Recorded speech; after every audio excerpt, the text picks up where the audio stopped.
ასეთი ფრაზა მithქვამს ხოლმე მეც და ჩემი მშობლებისგანაც გამიგია. აი ნერვები მომეშალა, როცა პატარა ვიყავი.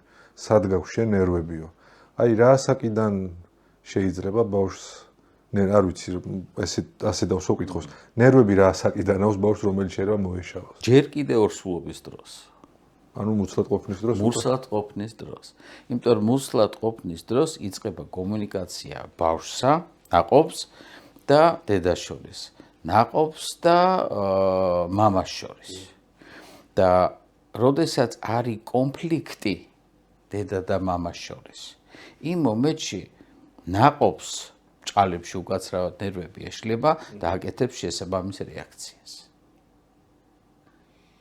ამას დედები უფრო გრძნობენ, იმიტომ რომ გაბრაზებულმა ფეხი მომაწვა, გახარებულმა მომაწვა, სხვანაირად შემოტრიალდა, ანუ ის შეგრძნება დედას უფრო აქვს, როგორი ტიპის რეაქცია აქვს და ეს შეგრძნება ყოველთვის არის იმ სოციუმიდან გამომდინარე, რომელიც არსებობს.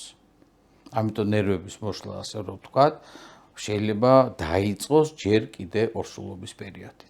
ფსიქოლოგებს ძალიან უყვარს და სამართლიანად, რომ ის ბევრი ტრავმები, რომელიც ადამიანს აქვს, შეიძლება ბავშვობიდან წამოვიდეს, ორსულობის პერიოდიდან წამოვიდეს, რომელსაც რაც მთავარია, შველა შეიძლება და მართვადია. ბევრი ფსიქოლოგი გვეუბნება ხოლმე მაგას, რომ მუცლად ყოფნის პერიოდს ძალიან დიდი მნიშვნელობა აქვს და მაყურებლისგან იყო ხოლმე რამდენი შემთხვევა, რომ არ მიიღეს თუ რაღაც აგრესია წამოვიდა, როგორ შეიძლება მაგ დროს ბავშვს რამე ესმოდესო და ნუ ფაქტია, თქვენც აქეთ მიდიხართ და ძალიან მნიშვნელოვანი ეტაპია, მოკლედ ესეც კი მუცლად ყოფნის პერიოდი.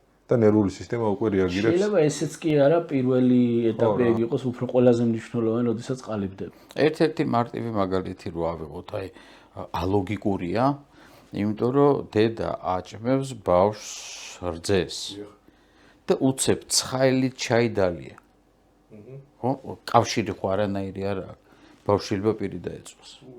რა კავშირია? ალოგიკურია, ხო?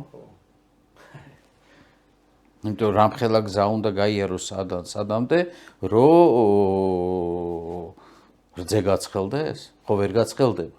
მაგრამ ეს შეგრძნება, რომელიც აი დედას პირი დაეწვა და ცხელი რაღაცა ბავშვზე გადადის.